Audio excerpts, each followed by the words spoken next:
Day 3 of 90 days challenge. So morning wake up பண்ணோன்னா first empty ஸ்டொமக்கில weight தான் check பண்ணேன். என்னன்னு தெரியல, நேத்து கம்பேர் பண்ணுறதுக்கு இன்னைக்கு வந்து எனக்கு வெயிட் இன்க்ரீஸ் ஆயிருந்துச்சு. 300 கிராம் வந்து வெயிட் இன்க்ரீஸ் ஆயிருந்துச்சு. தென் ஃபர்ஸ்ட்டு ட்ரிங்க்குக்கு வந்து ஓவர் நைட் சோக் பண்ணியிருந்தேன். வெந்தய தண்ணி தான் பாயில் பண்ணி எடுத்திருந்தேன். தென் பிரேக்ஃபாஸ்ட்டுக்கு வந்து இன்னைக்கு பெசரட்டு தான் பண்ணியிருந்தேன்.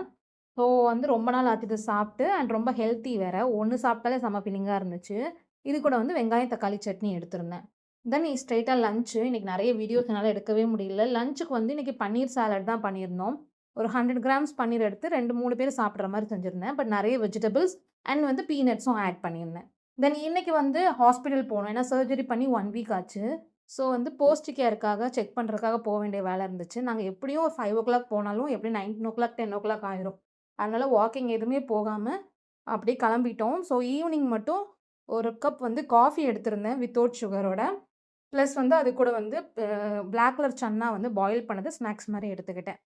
தென் இன்னைக்கு வாக்கிங் அண்ட் வந்து எக்சர்சைஸும் பண்ணல அங்க கிளம்புறதுக்காக. தென் போயிட்டு வரதுக்கே ஆல்மோஸ்ட் ஒரு 9:30, 10:00 ஆயிடுச்சு. ஸோ அப்படியே ஸ்ட்ரெயிட்டா நாங்க ஃபுட் ஸ்ட்ரீட் போயிட்டோம். பட் இன்னைக்கு இந்த டைம் வந்து எதுவுமே அன்ஹெல்த்தியா சாப்பிடல. பன்னீர் தோசை அண்ட் வந்து சிக்கன் தோசை மட்டும் வாங்கியிருந்தோம். நான் வந்து ஃபுல்லா சாப்பிடல. 2லயும் ஒரு ஒரு பீஸ் மட்டும் வாங்கி என்னோட டின்னர் கம்ப்ளீட் பண்ணிட்டேன். ஓவரால் இன்னைக்கு ஃபுல்லா இதுதான் சாப்பிட்டேன். அண்ட் ஹேபிட்ஸ்ல வந்து ஜங்க் ஃபுட் எடுக்கல. அண்ட் வந்து ஸ்வீட்ஸும் எடுக்கல இன்னைக்கு. ப்ளஸ் வந்து வாக்கிங் அண்ட் எக்சர்சைஸ் 2ம் பண்ணல. தென் வந்து ஸ்கின் கேர், ஹேர் கேர் ப்ராப்பரா பண்ணியிருந்தேன். அண்ட் வந்து பிஃபோர் 7:30 சாப்பிட முடியல. ஓவரால் பார்த்தா இன்னைக்கு டயட் வந்து ப்ராப்பரா நான் ஃபாலோவே பண்ணல. வெளிய போறதுனால நெறைய விஷயங்கள் ஃபாலோ பண்ணல. ஸோ நாளைக்கு தான் கரெக்ட்டா பண்ணணும். அவ்வளோதான். இன்னைக்கு இப்படி தான் போச்சு. நாளைக்கு பார்க்கலாம். பாய்.